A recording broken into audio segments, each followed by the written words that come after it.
오늘의 주요 뉴스입니다. 충북과 경기 남부지방에 시간당 100mm 안팎의 폭우가 쏟아지면서 곳곳에 산사태가 일어나고 저수지가 붕괴되는 등 피해가 속출했습니다. 숨지거나 실종된 사람이 10명이 넘어 인명피해도 컸습니다.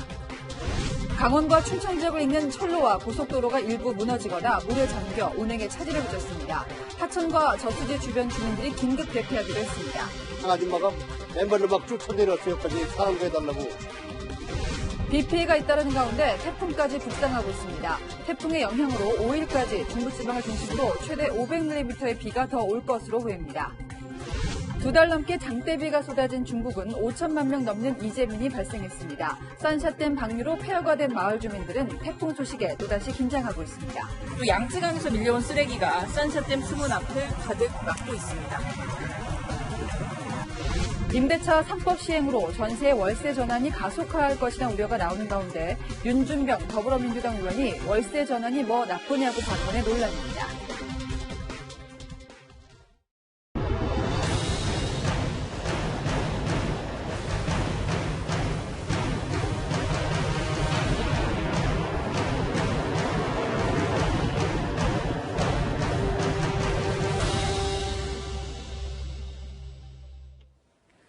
네, 이틀 연속 전국을 강타하는 폭우 소식으로 특집 뉴스에 시작하겠습니다. 충북과 경기 남부 지역에 비 피해가 속출했습니다. 서울도 오후 들어서 비구름이 몰려오면서 저녁에 호우경보가 발령됐습니다. 천둥, 번개, 돌풍까지 강한 비와 함께 예보돼 있습니다. 어제 사망사고가 난 곳이죠. 서울 도림천에 지금 취재기자가 나가 있습니다. 네, 최주영 기자, 도림천에 지금도 비가 많이 내리고 있습니까? 네, 제가 나와 있는 서울 도림천에는 현재까지도 비가 내리고 있습니다. 오늘 오후까지만 하더라도 비가 내렸다 그쳤다를 반복하다가 방금 전부터 비가 조금씩 떨어지기 시작했습니다. 네, 어제 도림천에선 시간당 50mm가 넘는 물폭탄이 떨어지면서 80대 남성이 급류에 휩쓸려 숨졌는데요. 도심 하천은 폭이 좁고 유속이 빨라서 비가 조금만 와도 수위가 급격히 높아지기 때문에 주의하셔야겠습니다. 이미 소방당국과 서울시 재난안전대책본부는 서울 지역 16개 하천에 대해 출입을 전면 통제한 상황입니다. 오전까지 서울에 내려졌던 호우주의보는 오후 2시부터는 호우경보로 강화됐는데요. 호우경보는 3시간 강우량이 90mm 이상이거나 12시간 강우량이 180mm 이상으로 예상될 때 발효됩니다. 오후 3시부터는 한강 잠수교 보행자 출입이 통제되고 있고 조금 전 5시 50분부터 차량 통행도 금지됐습니다. 상류에 내린 비 영향으로 팔당댐이 방류량을 늘리면서 한강 수위가 높아진 데 따른 조치입니다. 아직까지 서울 지역에선 비로 인한 피해 상황은 전해지지 않고 있지만 오늘 밤 서울과 수도권에 돌풍과 천둥, 번개를 동반한 강한 비가 예상돼 있습니다. 기상청은 내일까지 수도권 등 중부지방에 300mm의 비가 더 내릴 것으로 내다보고 있습니다. 특히 단시간에 국지성 호우가 내릴 가능성이 아주 높은 만큼 침수 피해와 축대 붕괴 등에 주의하고 시설물 점검도 잊지 마셔야겠습니다. 지금까지 서울 도림천에서 채널A 뉴스 최주현입니다. 네, 어제 오늘 폭우는 경기 남부와 충북 지역에 집중됐습니다. 오늘 하루에만 5명이 숨지고 최소 7명이 실종됐습니다. 특히 충북 지역 피해가 컸습니다. 어젯밤부터 쏟아진 폭우에 철도도 끊기고 도로도 잠겼습니다. 강경모 기자입니다. 열차가 다닐 선로에 흙탕물이 강처럼 세차게 흐릅니다. 철길은 물에 잠겨 보이지 않고 나무들만 수북히 쌓여 있습니다. 새벽부터 내린 강한 비로 토사가 쓸려 내려오면서 역 기능이 마비된 겁니다. 이곳을 지나가는 충북선뿐 아니라 태백선 모든 열차도 멈췄습니다. 중앙선도 원주에서 영주까지 가는 구간이 통제됐고 영동선 역시 동해에서 영주 구간의 열차 운행이 중단됐습니다. 충북선과 태백선 열차 운행이 전면 통제되면서 두 노선이 만나는 이곳 제천역에도 모든 열차 운행이 중단됐습니다. 소로부가 언제 완료될지 몰라서 저희도 안내에 어려움을 겪고 있습니다. 고속도로 일부 구간도 전면 통제됐습니다. 중부고속도로 충북 음성휴게소 인근에서 비탈면 토사가 유출되면서 차량 운행이 양방향 모두 통제되고 있습니다. 평택 제천 간 고속도로와 중부내륙고속도로 일부 구간도 한때 통제됐다가 복구됐습니다. 철길과 고속도로를 잇는 도로와 다리도 유실되거나 끊겨 주민들이 큰 불편을 겪고 있습니다. 저희가 제천 지역에 33년 살았는데요. 이렇게 비가 많이 온 적 처음입니다. 집도 떠내려가고 뭐 컨테이너 박스 떠내려가고 지금 도로 엉망입니다. 갑자기 이렇게 돼가지고 산사태로 인해가지고 이게 뭐 차도 오도가도 못하고 지금 고립된 상황이에요 지금. 충주와 단양, 제천 등 충북 지역에서는 200mm가 넘는 폭우가 쏟아지면서 오늘 하루에만 4명이 토사에 매몰되거나 하천에 빠져 숨진 걸로 집계됐습니다. 채널A 뉴스 강경모입니다. 네, 다른 피해도 잇따랐습니다. 저수지 뚝이 터져 컨테이너가 휩쓸려가 한 마을이 아수라장이 됐습니다. 또 어머니를 구하려다 딸, 사위 모두 실종되기도 했습니다. 김재혁 기자가 종합합니다. 마을 옆 개천의 양쪽 주변이 온통 흙탕물 색깔로 변해버렸습니다. 개천에서 넘쳐난 물과 토사는 10여 가구가 사는 마을을 뒤덮었습니다. 창문이 깨진 마을회관 주변에는 진흙과 잡동사니가 가득 쌓여 있고 도로변 창고 건물은 지붕째 주저앉아 버렸습니다. 오늘 아침 7시쯤 마을 위쪽에 있는 축구장 2개 크기의 산양저수지 둑이 30m가량 무너지면서 저수지 물과 토사가 마을 쪽으로 쏟아져 내린 겁니다. 주택과 과일밭을 휩쓴 저수지 물의 위력은 가건물을 쓸어버릴 정도로 강력했습니다. 마을 재활용품 집화장으로 써온 철제 컨테이너입니다. 저수지 둑이 터지면서 쏟아져 내린 급류에 원래 서 있던 자리에서 100m나 떠내려왔습니다. 주민들이 빠르게 대피해 인명피해는 없었지만 주민들은 놀란 가슴을 쓸어내립니다. 일 다 하고 7시쯤 건너 올라가는데 물이 확 밀더라고. 그러니까 못 건너왔지. 그게 이제 그리고 아까 얘기한 대로 그대로 이제 물바다 된 거예요. 그냥 터져가지고. 이 집이 남산에로 가는 건 줄 알았어요. 그래서 그냥 죽나 보다 이러고 앞에 있는 게 다 담이 쓰러지고 여기 있는 거는 그냥 우당탕탕하면서 다 쓸고 간 거지. 이천에는 오늘 0시부터 7시간 동안 200mm 가까운 기록적인 폭우가 쏟아졌습니다. 저수지에 담긴 물이 빠르게 불어나면서 흙으로 쌓은 둑이 압력을 견디지 못한 걸로 보입니다. 충북 음성에선 주천저수지 범람 우려로 인근 주민 700여 명이, 제천에선 산곡저수지 둑 붕괴 우려로 주민 300여 명이 인근 마을 회관 등지로 긴급 대피했습니다. 충북 단양에서도 배수로 물길을 내던 70대 여성이 급류에 휩쓸리자 이를 구하려 나선 딸과 사위도 함께 실종되는 사고도 발생했습니다.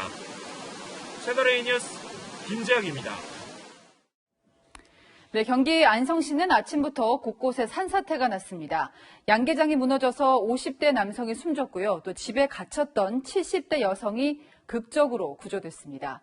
하지만 추스릴 겨를도 없이 오늘 밤 또 많은 비가 예보돼 있습니다. 김민공 기자입니다. 양계장 건물이 폭격을 맞은 듯 폭삭 주저앉았습니다. 달개개줄 모이를 보관하는 사료통은 흙바닥에 나뒹굴고 있습니다.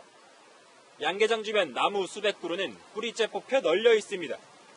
경기도 안성에 있는 양계장 근처에서 산사태가 났다는 신고가 접수된 건 오늘 오전 7시 10분쯤.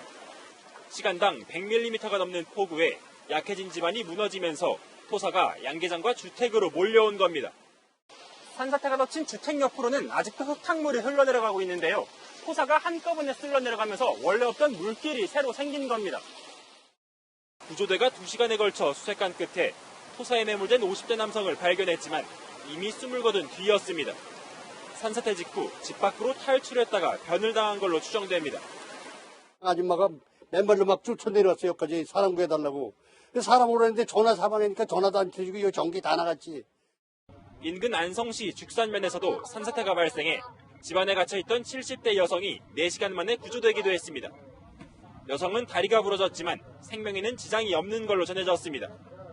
안성시는 오전 8시 50분 산사태 경보를 발령하고 피해 상황 파악에 나섰습니다.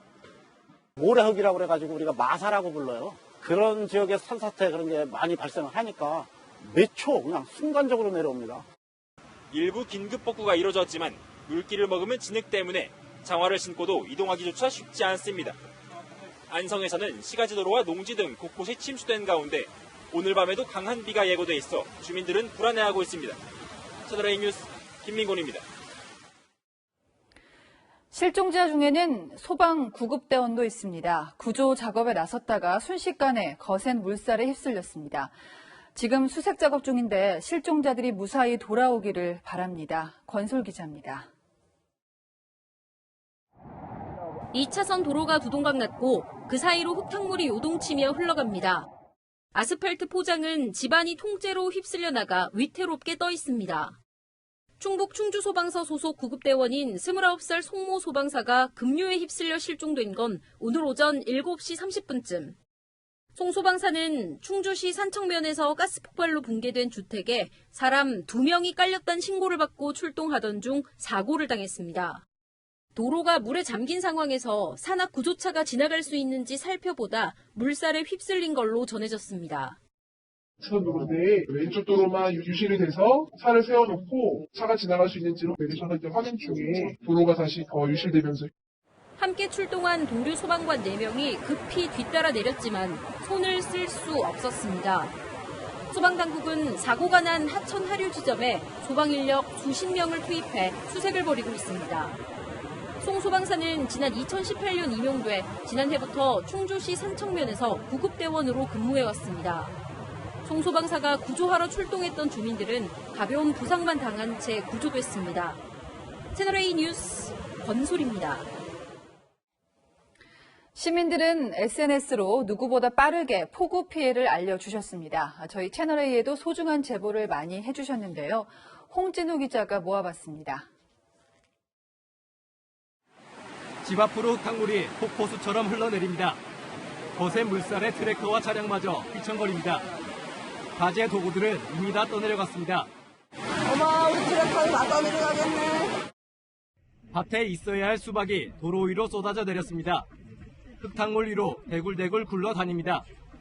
비닐하우스가 물에 잠겼습니다. 원래 상추를 키우는 비닐하우스였지만 흙탕물 때문에 상추의 흔적조차 보이질 않습니다. 하천이 거대한 흙탕물로 변했습니다. 토사가 섞인 물이 빠른 속도로 유입되면서 하천 수위가 다리 상판 하부에 닿을 만큼 높아졌습니다. 경기도 신도시여 하천은 이미 흙탕물로 가득 찼습니다. 퍼붓는 빗속에 재난 안내 방송도 쉴 새 없이 울려 퍼집니다. 와, 안내 방송 나올 정도로 비가 많이 오네요. 와. 차량이 물보라를 일으키며 힘겹게 나갑니다. 하지만 물에 잠긴 도로에 가던 길을 멈출 수밖에 없습니다. 여기 못 지나가겠는데? 시민들은 집과 도로 곳곳이 침수되는 모습을 이렇게 실시간으로 SNS를 통해 공유하면서 위험 상황을 전파하고 피해에 대비하라고 당부했습니다. 채널A 뉴스 홍진우입니다. 네, 이처럼 장마 피해가 이어지는 가운데 태풍까지 올라오고 있습니다. 취재 기자와 함께 자세히 알아보겠습니다. 자, 사공삼동 기자, 남부지방은 폭염특보라고 하는데 또 위쪽으로는 비가 많이 내리고 있습니다. 또 이번 장마가 지역별로 차이가 큰 것 같아요. 네, 맞습니다. 레이더 영상 보면서 함께 설명드리겠습니다. 일단 오늘 새벽 영상입니다. 이 붉은색으로 보이는 곳이 일단 비가 많이 내린다는 곳인데 네. 충청도와 경기 남부 지역에 위치한 것을 볼 수 있습니다. 이 때문에 오늘 새벽에는 충청권에 집중호우가 내리면서 피해도 이곳에 몰렸던 겁니다. 이 근데 장마전선이 한 군데에 오래 머무는 것이 아니라 네. 이제 시간이 지나면서 계속 이동하는 것을 확인할 수 그러네요. 있습니다. 예. 네, 이제 3시간 전쯤인 오후 5시쯤의 영상인데요. 서쪽에서 몰려온 또 다른 강한 장마전선이 이번에는 수도권에 진입하면서 폭우가 쏟아진 겁니다. 이 장마전선의 위치에 따라서 날씨가 시시때때로 갈리고 있는 거죠. 또 이 레이더 영상은 시청자 여러분들도 기상청 홈페이지에서 확인할 수 있습니다. 네. 근데 보시면은 붉은색 면적이 점점 커지고 있잖아요. 네. 태풍이 북상하면서 비가 더 많이 내릴 수도 있다는 건가요? 네, 이 4호 태풍 하구핏이 어제 오후 대만 남동쪽 해상에서 발생했습니다. 중소형 규모로 현재 시속 17km의 속도로 대만 인근 해상을 지나고 있습니다. 네. 이 기상청은 하구핏이 우리나라에는 직접 상륙하지 않을 것으로 보고 있는데요. 이 문제는 이 태풍으로 불어오는 고온다습한 수증기입니다. 태풍 크기가 중소형이라고 했으니까 크지는 않다는 건데 수증기가 또 다른 비를 만든다는 건가요? 네, 맞습니다. 우선 기상청의 설명 들어보겠습니다. 작은 태풍이지만 워낙 정체전선이 강하기 때문에 태풍에 들어오는 고온다습한 공기가 정체전선을 더 활성화시키는 부채질 역할을 할 것으로 예상을 하고 있습니다. 이 태풍이 품고 있는 고온다습한 수증기는 우리나라 쪽으로 이동을 하게 됩니다. 이 막대한 수증기가 장마전선과 만나면서 더 많은 비가 내릴 수 있는 겁니다. 지난 2006년에도 장마 전선과 태풍 에위니아가 겹치면서 큰 피해가 발생했습니다. 당시 남부지방에 200mm 이상의 집중호우가 내려 40명이 사망했고 2,500여 명의 이재민이 발생했습니다. 기상청은 태풍발 수증기가 이르면 오늘 저녁부터 장마 전선에 영향을 미칠 것으로 보고 있는데요. 중부지방에 계신 분들은 추가적인 비 피해 없도록 각별히 유의하셔야겠습니다. 네, 근데 한동안 마른 장마라고 해서 비가 거의 안 왔던 것 같은데 이번에 굉장히 긴 장마가 지속되고 있는 것 같습니다. 네. 언제까지 계속될까요? 예, 실제로 이번 장마는 평년보다 열흘 넘게 길어지고 있는 건데요. 한마디로 기후변화 때문이라고 생각하시면 됩니다. 이 그림을 보면서 설명드리겠습니다. 네. 올해 북극권과 러시아 시베리아에서 평년보다 10도 이상 기온이 높은 이상기후 현상이 발생했습니다. 이 때문에 이 시베리아 상층부의 찬 공기가 아래쪽으로 우리나라 쪽으로 내려오는 건데요. 이쯤이면 원래는 이 따뜻한 북태평양 고기압이 올라오면서 장마 전선도 함께 북상을 해야 되는데 이 워낙에 위쪽에 찬 공기가 강하다 보니까 장마도 우리나라에서 오랫동안 머물고 있는 겁니다. 네, 기상청은 일단 이번 달 10일은 지나야 장마에서 벗어날 수 있을 것으로 보고 있는데요. 특히 5일까지는 수도권과 강원 영서 지방에 최대 500mm에 가까운 폭우가 쏟아질 수 있다고 예보했습니다. 네, 지금까지 사공성근 기자였습니다. 네, 또 지금 제 뒤로 보이는 건 중국에 있는 산샤댐입니다. 최대 저수량이 393억 톤. 이 엄청난 규모의 댐이 못 견딜 거라는 붕괴설이 돌 만큼 엄청난 비가 쏟아졌습니다. 다행히 댐은 버티고 있지만요. 이미 하류는 쑥대밭이 된 데다 태풍 예보까지 했습니다. 성일환 특파원이 직접 들어가서 취재했습니다. 누런 흙탕물로 변해버린 양쯔강 유역을 달려 도착한 산샤댐. 멀리서도 거대한 물줄기가 한눈에 들어옵니다. 취재진이 찾은 날도 산샤댐은 7개의 수문을 모두 열고 소당 4만 톤에 가까운 물을 방류했습니다.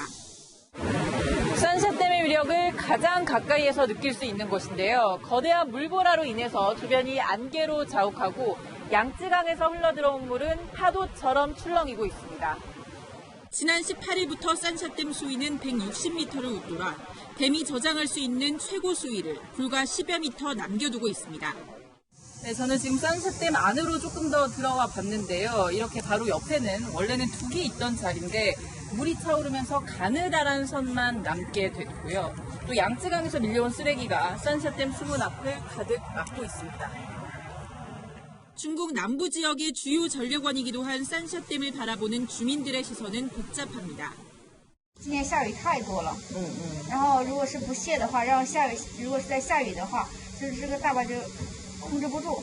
自然的一种自然界限，但是的话，它起到的作用，包括长江中下游来说的话，感到比较安全吧？对，比较安全。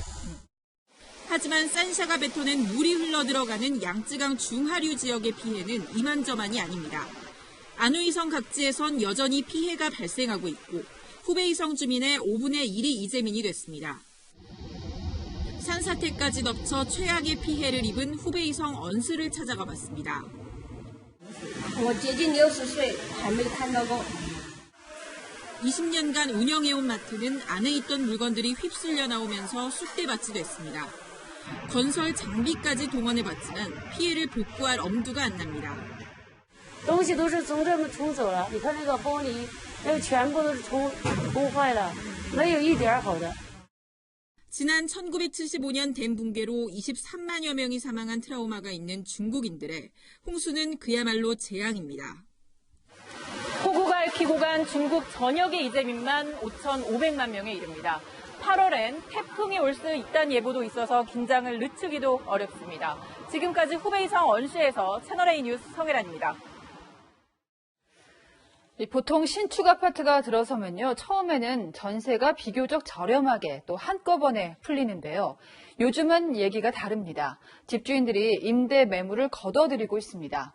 앞으로는 세입자 내보내기가 쉽지 않을 터라 첫 입주 때부터 최대한 전세금을 많이 받겠다. 이런 눈치 작전이 한창입니다. 김철웅 기자입니다. 이번 주 첫 입주를 시작하는 1200세대 아파트 단지입니다. 서울 도심에 위치해 직장인과 대학생들의 전세 수요가 많은 곳이지만 매물을 찾기가 쉽지 않습니다.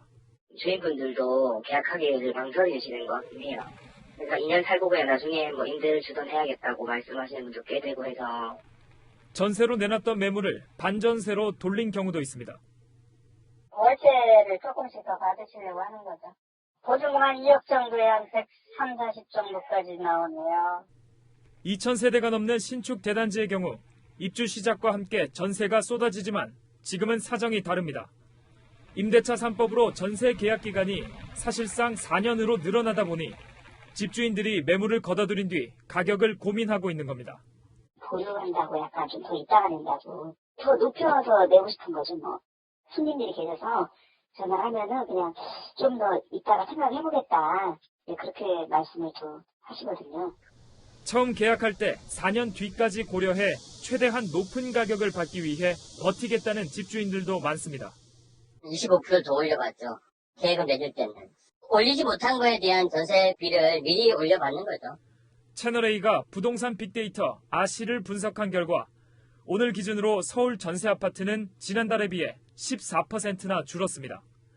전세 물건은 줄고 신규 계약 전세값은 오르는 현상은 당분간 계속될 것으로 보입니다. 채널A 뉴스 김천호입니다. 네, 비 피해가 속출하고 있습니다만 정치권 소식도 짚어보겠습니다. 정치부 이민찬 기자 나왔습니다. 자, 여야가 주말에도 부동산 설전, 저희는 혈투라고 제목을 붙여봤는데요. 설전을 이어가고 있습니다. 먼저 월세냐 전세냐를 두고 격돌을 했습니다. 일단 월세가 정상이라는 말이 민주당에서 나왔죠. 네, 민주당 윤준병 의원이 SNS에 글을 올렸는데요. 전세가 월세로 전환되는 건 나쁜 현상이 아니라고 했습니다. 전세는 소득이 증가하면 없어지는 제도라면서 전세 소멸을 아쉬워하는 분들은 의식 수준이 과거 개발 시대에 머물러 있다고 했습니다. 문제는 소득이 증가하고 있지 않는데 전세가 없어질 수도 있다는 거잖아요. 통합당 윤희숙 의원이 그 임대차 보호법 통과로 전세가 빠르게 없어질 거라는 주장을 하니까 이에 대해서 이제 또 얘기를 한 거잖아요. 네, 그래서 윤 의원에게 직접 취지를 물어봤습니다.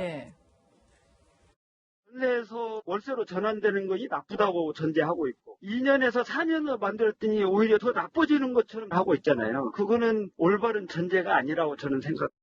자, 국민 누구나 월세 사는 세상이라고도 했습니다. 이에 대한 여론의 반응은 어떻습니까? 네, 윤 의원 SNS 글의 댓글을 보면요. 월세 살면 어떻게 돈을 모아 집을 삽니까? 월세나 전세나 월세를 살아봐야 알지 등 글이 이어지고 있습니다. 통합당도 저금리 시대엔 월세가 전세보다 부담이라며 공감 능력이 없다고 비판했습니다. 댓글 중에 전세나 월세를 살아봤어야 알지라고 하던데 윤준병 의원은 지금 주택이 있나요? 다주택자라는 게 맞나요? 네, 경실련에 따르면 서울 구기동 연립주택과 마포에 있는 오피스텔을 갖고 있습니다. 윤 의원은 연립주택에서 30년 동안 살았고 오피스텔은 사무실로 쓰려는 것이라며 1주택자라고 주장하고 있습니다. 네, 그러니까 윤준병 의원은 오피스텔은 사무실이라서 주택이 아니라는 입장이군요. 다음 주제 보겠습니다. 자, 역시 부동산 혈투 2라운드입니다. 임대인 대 임차인. 자, 윤희숙 통합당 의원 앞서서도 저희가 언급을 할 수밖에 없었습니다만 사실 먼저 저격했던 게 박범계 민주당 의원이잖아요. 근데 오늘도 한마디를 또 했어요. 네. 박 의원은 어제 윤희숙 의원이 얼마 전까지 2주택자라고 언급했죠. 메시지가 아닌 메신저를 공격한다는 비판을 받았는데요. 오늘은 임대인에게 보상을 해야 한다고 한 윤 의원 메시지를 문제 삼았습니다. 박 의원은 윤 의원은 결국 임대인 보호를 외친 것이라며 나라가 있는 사람 보상해 주라고요 라고 따졌습니다. 그러니까 있는 사람 보상해 주라고요. 박 의원 말대로 윤 의원이 임대인 보호를 외쳤습니까? 네, 윤 의원 당시 바로 들어보시죠. 임대 시장은 매우 복잡해서 임대인과 임차인이 서로 상생하면서 유지될 수밖에 없습니다. 그러면 제가 임차인을 보호하는 것을 반대하느냐? 절대 찬성합니다. 임대인 보상 필요성을 언급하긴 했죠. 그런데 임차인을 보호하기 위한 것이라는 전제 조건을 달았습니다. 자, 그런데 생각나는 게 있습니다. 문재인 정부에서도 임대인한테 혜택을 준 적이 있지 않습니까? 맞습니다. 문재인 정부 출범 첫 해죠. 2017년 8월에 부동산 대책을 발표했었는데요. 주택 임대 사업자 양성을 위한 다양한 혜택이 포함됐습니다. 등록한 임대 사업자에 대한 세제, 기금, 사회보험과 같은 인센티브는 강화하되 임대 사업자로 등록을 하게 되면 저희가 세제라든가 금융이라든가 이런 혜택을 드립니다. 다주택자이신 분들은 임대 사업자로 등록하시고 하시면 좋겠습니다. 이러한 정책의 방향은 아마 문재인 정부 5년 동안 지속될 것입니다. 네, 5년 동안 지속될 거라는 말도 있었군요. 네. 어떻게 보면은 뭐 여권 내 해명이 오히려 그 과거에 자기를 부정하는 네. 자충수가 되는 느낌도 듭니다. 여당은 오는 4일 나머지 부동산 법안도 강행하겠다는 입장이죠. 네, 종부세법 등을 본회의에서 처리할 예정인데요. 주호영 통합당 원내대표는 부동산 증세에 대해 부동산 가진 자에게 고통을 주겠다는 선동이 국민 가슴에 증오심을 불러일으킨다며 반대 입장을 분명히 했습니다. 네. 물리적으로 법안을 통과를 막긴 어려운 상황입니다. 네, 지금까지 이민찬 기자와 함께했습니다. 자, 박범계 의원한테 분 역풍 앞서 말씀드린 거 말고도 또 있었죠. 이상한 억양 운운한 게 대구 경북 사투리를 비하하는 거냐 논란이 일었던 겁니다. 하필 오늘 대구 경북 쪽에서 민주당 시도당 대회가 열리는지라 박 의원 부랴부랴 수습에 나서기는 했습니다. 강은하 기자입니다. 박범계 민주당 의원은 통합당은 이상한 억양을 쓴다는 내용의 SNS 문구를 삭제했습니다. 통합당이 정부 여당을 공격할 때 쓰는 격앙된 톤을 지적한 것인데 적절치 않은 듯해 지웠다고도 해명했습니다. 앞서 어제 박 의원은 윤희숙 통합당 의원의 본회의 발언을 비판하며 이상한 억양을 언급했습니다.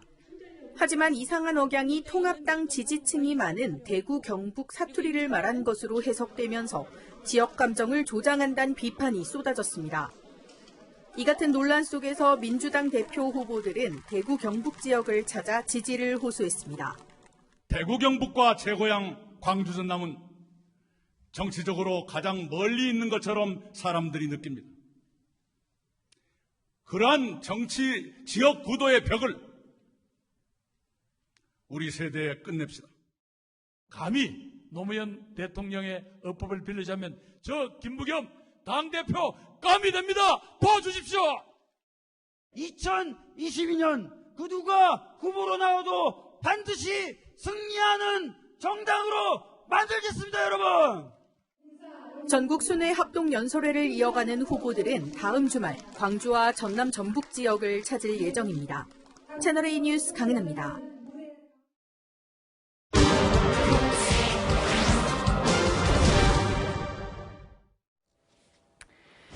돈으로 환심은 살 수 있어도 존경은 살 수 없는 법이죠. 미국과 세계 최강을 다투는 중국이지만 평판은 갈수록 추락하고 있습니다. 세계 각국에서 반중 감정이 치솟고 있는데요. 중국몽의 현주소, 세계를 보다 김민지 기자가 짚어보겠습니다.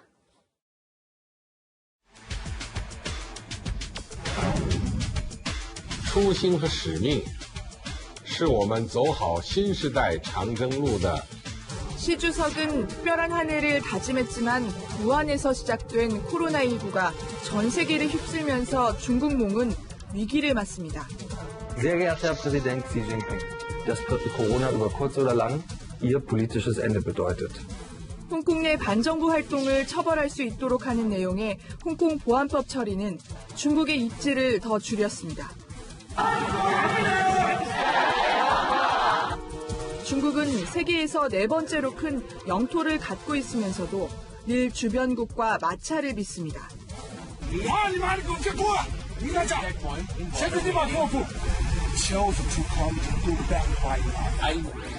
중국이 믿을 건 돈뿐입니다. 아프리카에 117조 원을 쏟아부었지만 아프리카 아이들이 중국말로 체벌받는 장면은 중국의 본심을 들킨 것이란 얘기가 나왔습니다.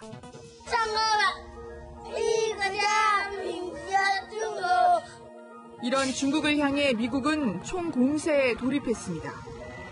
We convinced many countries, and I did this myself for the most part, not to use Huawei because we think it's an unsafe security risk. It's a big security risk. China's contributions to fighting the pandemic are paltry compared to the costs that they have imposed on the world. Cost imposition on the world by the Chinese Communist Party's failures. 급기야 미국에서 여론조사를 했더니 중국이 싫다는 응답자가 열에 7이나 됐습니다. 불똥은 엉뚱한 데로도 튀었습니다. Particularly with regard to the nature of what China is. 중국은 미국의 대중 전략을 짜는 폼페이오 측근의 이름을 그의 모교 비석에서 끌로 지어버렸습니다. 자성의 목소리도 나옵니다. 중국 입장에서 더욱 충격적인 건 미국의 원한이 이토록 클 줄 몰랐다며 문제는 중국 편을 드는 나라가 하나도 없다는 겁니다. 전문가들은 양적 확장, 경제 성장에만 올인한 중국이 한계에 봉착한 것으로 보고 있습니다. 가치나 이익을 공유하면서 중국을 지지하는 나라가 없다란 공고하게 연대를 형성할 수 있는 나라는 매우 숫자가 적다라. 세계 2위의 경제대국이지만 G7 학대 논의에 초대받지도 못했습니다. 针对中国搞小圈子，不得人心，也不符合有关国家利益。 당국자 입에서 나온 왕따. 중국의 현 주소를 그대로 보여줍니다. 세계를 보다 김민지입니다. 어제 하루 국내에서 30명이 코로나19 확진을 새로 받았습니다. 반면 해외 상황은 여전히 심각한데요. 전 세계 누적 확진자가 1,800만 명을 넘었고요. 특히 일본은 하루 1,500명 넘게 확진자가 쏟아지고 있습니다. 이 와중에 아베 총리는 자꾸 왜 이러는 걸까요? 이번에도 정말 황당한 마스크를 내놨습니다. 정한희 기자입니다. 총리 관저로 들어오는 아베 총리. 지난 4월부터 고수해온 코와 입을 간신히 가리는 작은 마스크 대신 턱까지 덮는 큰 마스크를 썼습니다. 그런데 하필 원산지가 후쿠시마여서 논란이 일고 있습니다. 일부 언론은 후쿠시마산 마스크 착용은 이 지역 경제 살리기 차원이라고 해석했지만 누리꾼들은 절망적이다. 후쿠시마 홍보란이라며 싸늘한 반응을 보였습니다. 파라스는 아베의 첫 마스크는 도입 초기부터 논란에 휩싸였습니다. 国民の皆様に広くこの布マスクの配布を行わさせていただくことといたしました。これは洗えば何回も使える。 우스꽝스러운 모습에 조롱이 쏟아졌고 불량품이 속출하면서 공급도 제때 이뤄지지 않았습니다. 지난달 말 보육시설 등에 8천만 장을 배포하려던 계획도 차라리 일회용 마스크를 달라는 지적에 취소해야만 했습니다. 일본에선 어제 하루 1,500명 넘는 신규 확진자가 나와 비상이 걸렸습니다. 일부 지자체들은 주점과 노래방에 대해 영업시간 단축을 요청했지만 아베 정부는 긴급사태 선포는커녕 여행 장려 캠페인으로 정반대 행보를 보였습니다. 高い緊張感を持って注視をしています. 일본 프로야구에선 개막 이후 처음으로 확진자가 나와 경기가 취소됐습니다. 채널A 뉴스 정한입니다. 코로나19 때문이겠죠. 국내 바이오 종목 주가가 쭉쭉 오르고 있습니다.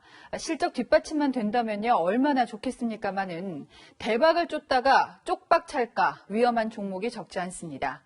안건우 기자입니다.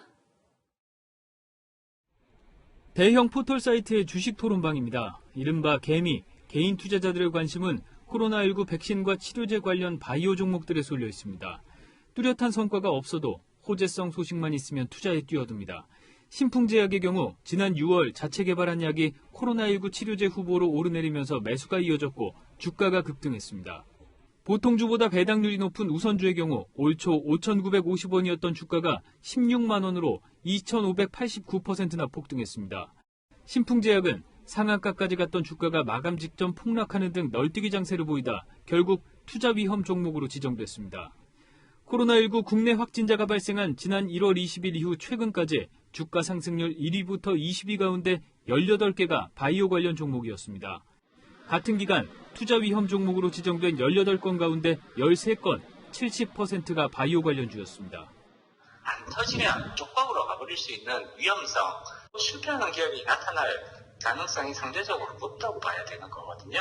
목소 가리기 하는 자세가 반드시 필요하다고 볼 수 있죠. 한국거래소 측은 최근 이상과열을 보인 몇몇 바이오주를 대상으로 미공개 정보로 인위적인 시세 조종이 있었는지 감시에 착수했습니다. 채널A 뉴스 안건우입니다. 오리온으로 이적한 MVP 가드 이대성이 부상을 털고 시즌 준비에 돌입했습니다. 라이벌 김선영이 덩크슛을 공언하자 3점 슛으로 맞대응하겠다고 받아쳤습니다. 이민준 기자가 만나보았습니다. 플레이오프 MVP이자 호주 EF구나 이대성. 발목 부상을 털어내고 새로운 팀 오리온 동료들과 손발을 맞추기 시작했습니다. 일단 승현이랑 호흡 맞추는 거에 있어서 울 뻔했어요. 저한테 정말 스크린을 성실하게 걸어주더라고요. 올 시즌 목표는 KBL 최고가 되는 겁니다. 나의 라이벌은 김선영, 허우. 하나, 둘, 셋. 김선영. 일단 선영이 가장 가드 중에서는 앞서가고 있고 제가 끼어있는 그 세대에 제가 넘어야 될 선수는 선영 형이 아닐까. SK 김선영은 가드임에도 불구하고 덩크를 다시 시작하겠다며 공격적인 플레이를 공언한 상태. 선영이 제 앞에서 덩크슛 하면 가서 포스터 해야죠 뭐. 팀이 이기는데 앞서서 제 에너지를 쓸 거기 때문에. 이대성은 특히 정확한 3점 슛으로 승부수를 던질 계획입니다. 지난 시즌 KCC에서 3점 슛 성공률은 35.4%. 이번 시즌 목표는 40% 이상입니다. 연습 경기에서 던지는 3점 슛은 족족 링을 통과하며 일단 좋은 출발을 보였습니다. 더 고쳐야 될 점도 있고 좋은 점도 있고 그런 시간을 가지고 서로가 풀어나가야 될 숙제인 것 같습니다. 코로나19로 길어진 비시즌. 플레이오프 MVP의 위상을 되찾기 위한 비상을 준비하고 있습니다. 채널A 뉴스 이민준입니다.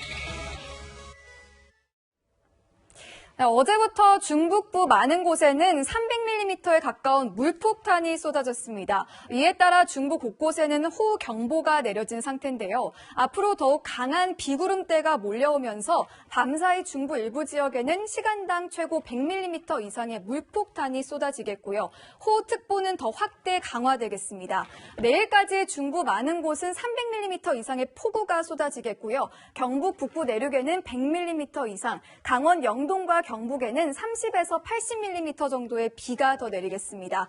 한편 제4호 태풍 하구핏에 동반된 많은 양의 수증기가 유입되면서 수도권과 강원 영서, 충북에는 5일까지 최대 500mm의 비가 더 올 것으로 예상됩니다. 이렇게 집중호우가 계속되면서 비 피해도 속출하고 있습니다. 오늘도 취약 시간대인 밤사이 게릴라성 폭우가 쏟아지는 만큼 대비가 필요한데요. 호우특보가 내려졌을 때는 불필요한 외출은 삼가해 주시고요. 부득이하게 외출하게 됐을 때 하천과 침수 지역은 피해 주셔야 합니다. 또 집 주변의 배수구를 정비해서 빗물이 넘치지 않게 해주시고요. 침수 위험이 있는 곳에 주차한 차량은 미리 높은 지대로 이동시켜 주시는 게 좋겠습니다. 날씨였습니다. 주룩주룩 쏟아지는 비가 온 세상을 물걸레처럼 질펀히 적시고 있었다. 이 표현처럼 오늘 정말 많은 비가 내렸습니다. 역대 최장 장마가 될 거라는 얘기도 있는데요. 찬 공기와 더운 공기가 맞부딪히면에는 지루한 장마처럼 최근 정치권의 모습도 별반 다르지 않습니다. 임대인이면서 임차인의 어려움을 호소한 야당 의원, 또 주택을 갖고도 임차인으로 이미지를 가공했다며 비판한 여당 의원, 이 과정에 이상한 억양이라는 말까지 등장해서 또 지역 감정을 건드린 거 아니냐 이런 눈총도 받았습니다. 자, 그런데요. 정치권의 이런 끝없는 다툼이 먹고 살기 바쁜 일반 국민들에게는 어떻게 들릴까요? 외삼촌은 국군으로, 친삼촌은 빨치산으로 한국전쟁 후 가족이 겪는 이념 갈등을 다룬 소설 장마 속에는 이런 구절도 나옵니다. 외삼촌이 좋냐, 친삼촌이 좋냐. 내 편이면 무조건 싸고 돌고 다른 편이면 무조건 비난하는 요즘 뉴스를 보면 외삼촌이냐 친삼촌이냐 같은 이분법적인 선택을 장마처럼 지긋지긋하게 강요받는 것 같습니다. 집 문제도 그렇고요. 장마 피해도 그렇고요. 사람들의 생존 문제만큼은 이념 또 진영 논리를 떠나서 정말 필요한 해법이 나왔으면 합니다. 비 피해 조심하십시오. 특집 뉴스에 마칩니다. 주말은 조수빈입니다.